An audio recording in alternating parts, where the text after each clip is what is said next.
ngaho akira umugabo mu izina rya Yesu uvuga ngo amen. Oya pastor buretse sha. Oya maduvuga amen. Ndi kukwigisha gutya Oya ureka nkubwire sha.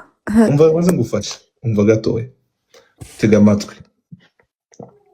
Pastor urabizi ko nkukunda ndabizi ko nkumva nyine umva icyo ushaka kuvuga. ndabizi ko ibintu by'abagabo binkuye mu bwonko nishakira amafaranga iby'abagabo narabibonye narakunze ndakunda ariko aho byangejeje yo nari mpfuye umuntu umuyango w'umusazi bakabona umugabo witonda umuyango yananiye umugabo yakoze ibi akosha uwababwira uwabereka agahinda uwabereka biriho ukabona abantu bakoze mariage kumva nyuma y'umwaka n'igice cyangwa umwaka umwe ntibakiri kumwe. So rero ntago njyari icyo nifuza nibyo muramubwira ntago ari cyo nifuza ni ukubisengera no kubisaba Imana. Kakana kabisa uno mwana wanje mureba ndamukunda tukazabana uko twabyemeje kandi dukurikije uko amategeko ya Repubulika y'u Rwanda abiteganya. ngaho akira umugabo mu izina rya Yesu uvuga ngo amen. Oya pastor buretse sha. Oya maduvuga amen. Ndi kukwigisha gutya ureka nkubwire sha. umva maze ngufashe umva gatoya tega amatwi. Pastor urabizi ko nkukunda ndabizi ko nkumva nyine umva icyo ushaka kuvuga. ndabizi ko ibintu by'abagabo binkuye mu bwonko nyine baza ubyumve nyine. none ahantu ukeneye umugabo sibyo none aho ukeneye healing ukeneye gukira sibyo ni ukuri mwiseka muri comment tubyibuka igihe tuba turi kuvuga ibya gereza twicaye muri office. So bivuga ngo numara gukira mu mutima sibyo Imana izakubakira kuko uracyari mutoya.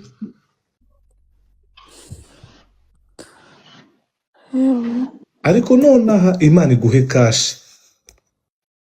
ahubwo ibyo ngibyo amena.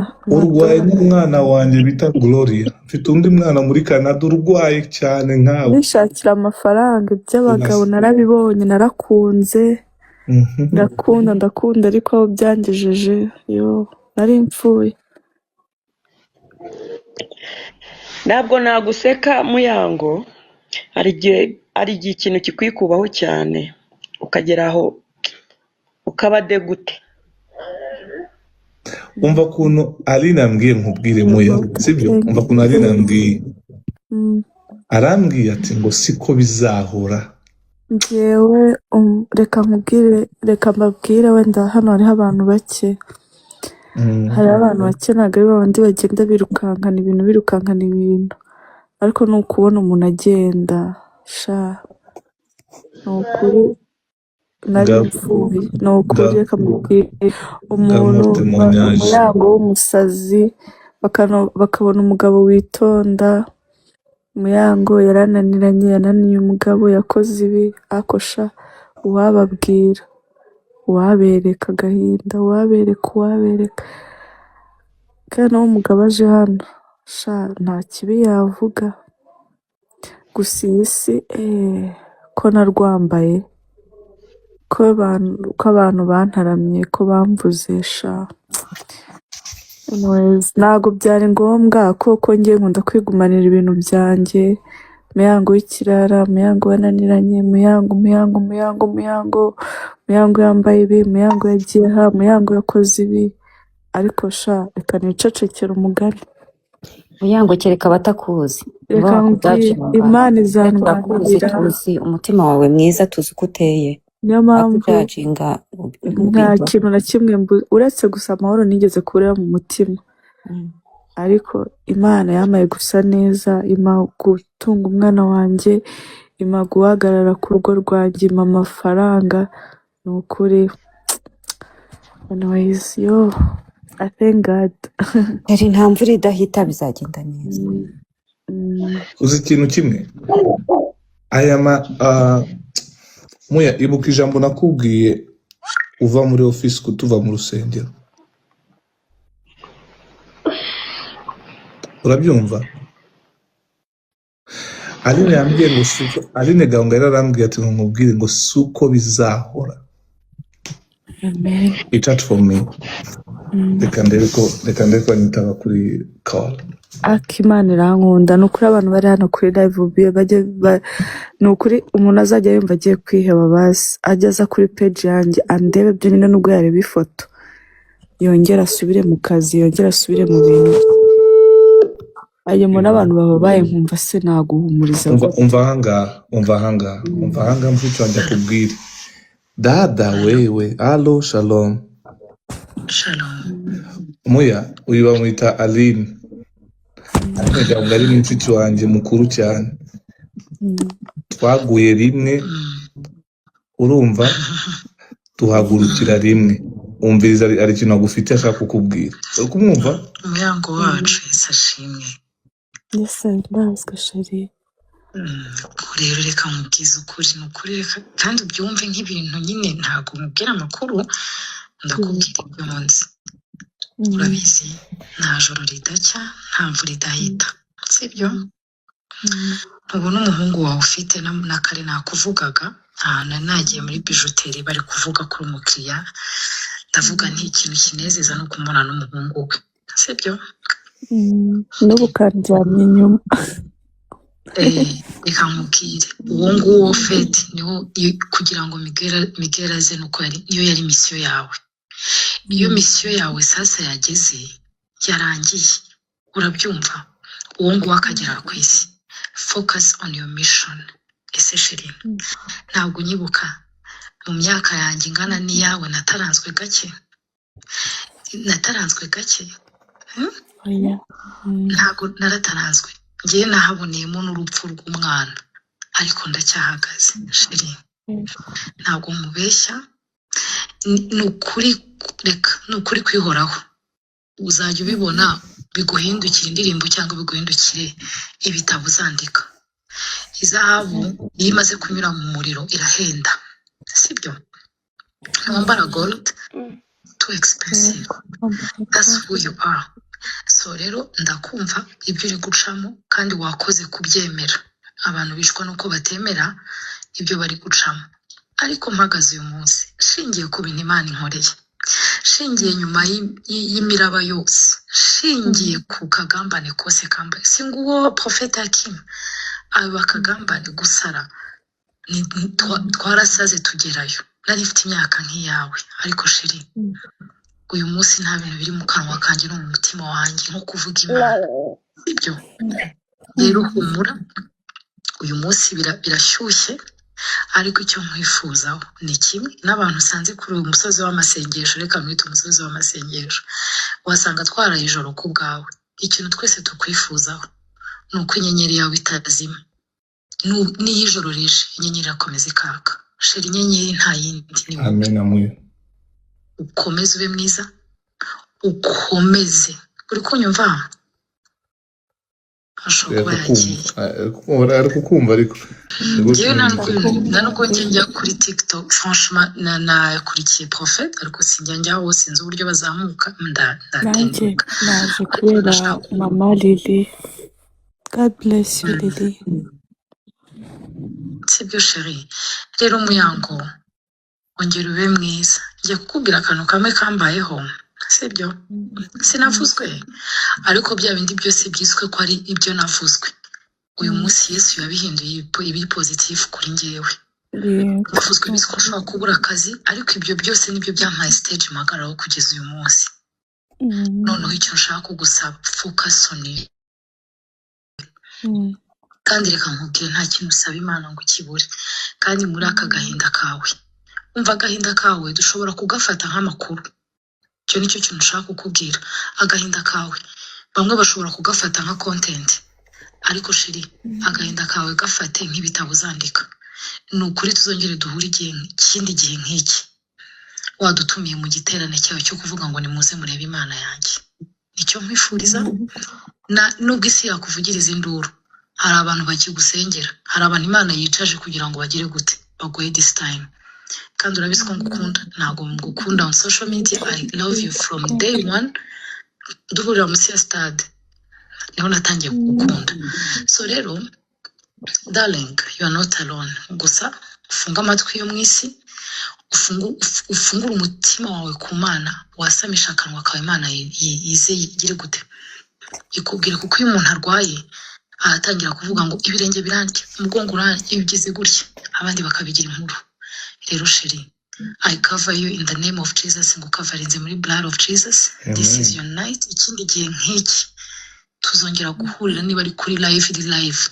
Wenda I don't know aho ushaka hose. Set your standard darling. Uvuga uti ngewe igitabo cyanjye kizagira lancement wenda Brussels, kizagira lancement wenda USA, kizagira lancement wenda Paris. Birashoboka njye bikubwira byaranshobokeye, ushobora kubaza prophet. Kimenyi Yves na Muyango Claudine batangiye gukundana mu mwaka wa 2019, bikaba byari ibihe bitoroshye kandi byari bikomeye kuri Muyango kwinjira mu rukundo n'umusore wari umaze igihe gito, ari igitaramo ku mbuga nkoranyambaga, mu itangazamakuru no hirya no hino mu gihugu. Muyango Claudine yinjiye mu rukundo na Kimenyi Yves hashize amezi make gusa. Uyu mukinnyi avuga ubutitsa mu itangazamakuru biturutse ku mashusho yasohotse amugaragaza yambaye ubusa. Icyo gihe uyu musore yabaye iciro ry'imigani ku mbuga nkoranyambaga maze aravugwa karahava. Mu gihe benshi bari bamwose, kuri Muyango we siko byagenze, kuko nubwo batari baziranye yabonye icyo gihe cyo kumwegera maze akamuhumuriza. Biriya bintu by'amavideo yiwe bimaze kujya hanze, njye narabibonye ko njye nago mbifite muri telefone. Noneho ndabyibuka bari bafite match ya bari bukine na Rayon Sport. Ndavuga uno muntu ntabwo muzi, n'ubwa mbere nemvishe matwi yanjye ngo Kimenyi. Ndavuga kangende ku mupira ndebe uwo muntu. Ndabyibuka icyo gihe baranatsinze, ndavuga ndamubonye nditahira.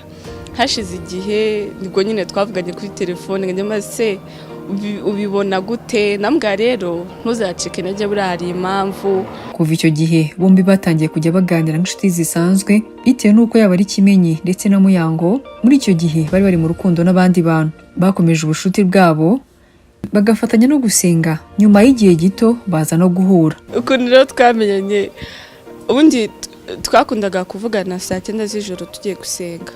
Ego gashiramo reve tukabyuka tugasenga saa 9 za nijoro, twamara gusenga tukiryamira.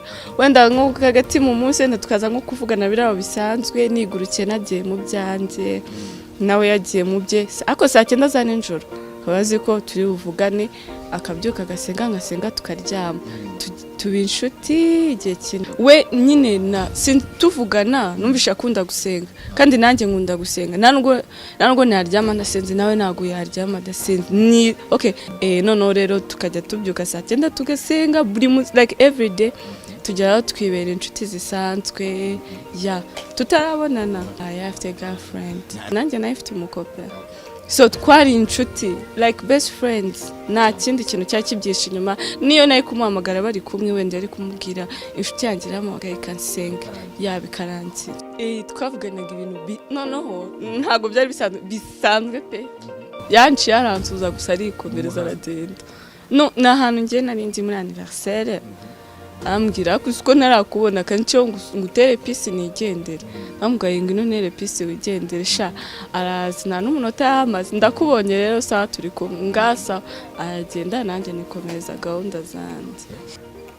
Ntago giye nakundaga guhura nawe, ntago najyaga mbonana nawe pe. Tabaye official nko mu kwa 6 mu kwa 7.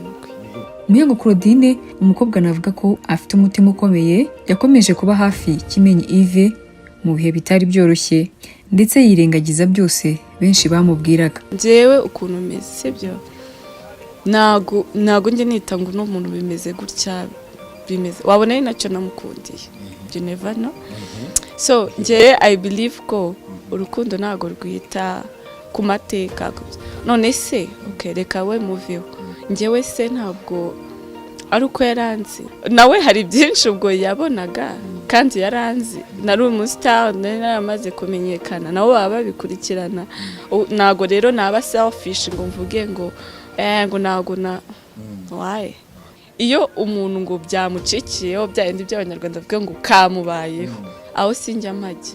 Ndavuga kamubayeho nawe ejo kazakoma. Ndavuga nanjye ejo kambaho kaniceceke. Nubwo Muyango yabaga hafi ya Kimenyi muri ibyo bihe byose, nta wari ubizi urukundo rwabo rwatangiye kujya ahagaragara ubwo yateguriraga Kimenyi ibirori by'isabukuru y'amavuko, maze amafoto bari kumwe akajya hanze. Bwa mbere njya kubishyira hanze yari kuri anniversaire, rero ntabwo waba ukundana n'umuntu, ndavuga nyine ko ni kuri anniversaire ye, so nyine ngomba kumupostinga namwereka ko ndi proud, nta kibazo umuntu amushizeho nyine. Bwa mbere wabinkorera kwanza byarantunguye, mbona ni na byiza kuko yantunguye turi babiri, wenda n'abawaiter bari bahari baje kudusabinga, ariko nabonye ari byiza kuko nibwo bwa mbere byari bimbayeho mu buzima bwanjye. Kuva inkuru y'urukundo rwabo yajya hanze havuzwe amagambo menshi, gusa bo bagaragaza ko nta magambo ashobora kubaca intege. Narabimenyereye kuva kera nkiva muri Miss Rwanda, bibi byaravugwaga ariko ibibi bikaza bigasimburwa n'ibyiza, nyine buri munsi ari up and down. So iyo ikintu kibi kivuzwe noneho njye nawe tumeranye neza biradusetsa. Mbere na mbere navuga ko urukundo ari ukwemera uko mugenzi wawe ari uko ari kose, ukabanza ukakwakira. Nimba Kimenyi mwaramenyanye agenda n'amaguru yose akagira icyo kibazo kuguru kumwe kukabura, urumva ko ntago waba warakunze kukuguru, waramukunze wese, ubwo bugingo bwo nibwo barakunze. So rero urukundo no gukunda ubugingo bw'umuntu uko ameze, uko ari, uko adiremye, yewe hahinduka n'ikintu ku mubiri we cyangwa ku kindi kintu ukagumana, murakennye muri kumwe, murakize muri kumwe. So tubona ingero nyinshi zo hanze, abantu ukabona bamaranye imyaka 30, 40 bakundana, se kuki twe tutabyigiraho. Nyuma y'imyaka 2 bari mu rukundo, Kimenyi Yves yafashe icyemezo cyo kwambika impeta Miss Muyango, nawe nta kuzuyaza arabyemera. Rero ni umuntu twari tumaranye imyaka irenga 2 dukundana.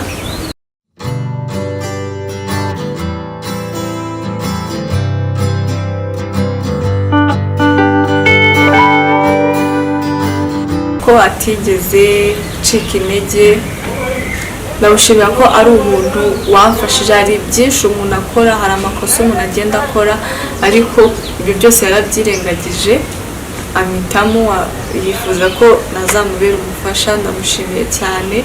Nyuma yo kumwambika impeta, nubwo batahise basezerana, Kimenyi Yves na Muyango bahisemo kubanza kubana, ibyitwa cohabitation mu ndimi z'amahanga. Muri uwo mwaka wa 2021, Kimenyi Yves na Muyango baje kwibaruka umwana mwiza w'umuhungu, maze urukundo rwabo n'umuryango wabo birushaho gukomera. Bebe nanjye ayiwe shagira gisoma papa wacu bebe njyewe. Benshi bakomeje kwibaza igihe bombi bazakorera ubukwe, ndetse ntibahweme no kwibazwa mu itangazamakuru. Byaraduhombeye buse Pamige hashize igihe sibyo, hashize igihe kuko ndibuka ko yagutereye utarabyara. Bya mariage se tuzabatungura.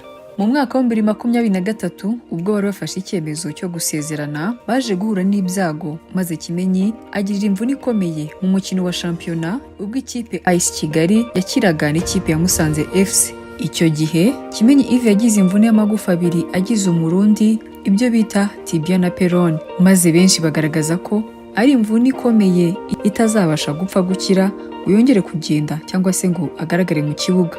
Amakuru avuga ko yavunitse habura igihe gito gusa kugira ngo basezerane mu mategeko. Nubwo benshi bagaragazaga ko ari ibintu bikomeye, ubwo yavunikaga mu kwezi kwa 10 mu mwaka wa 2023, baje gutungurwa no kubukwe bwabo bukomeje. Nemeye nta gahato ko wowe Uwase Muyango Claudine umbera umugore, tukazabana uko twabyemeje kandi dukurikije uko amategeko ya Repubulika y'u Rwanda abiteganya.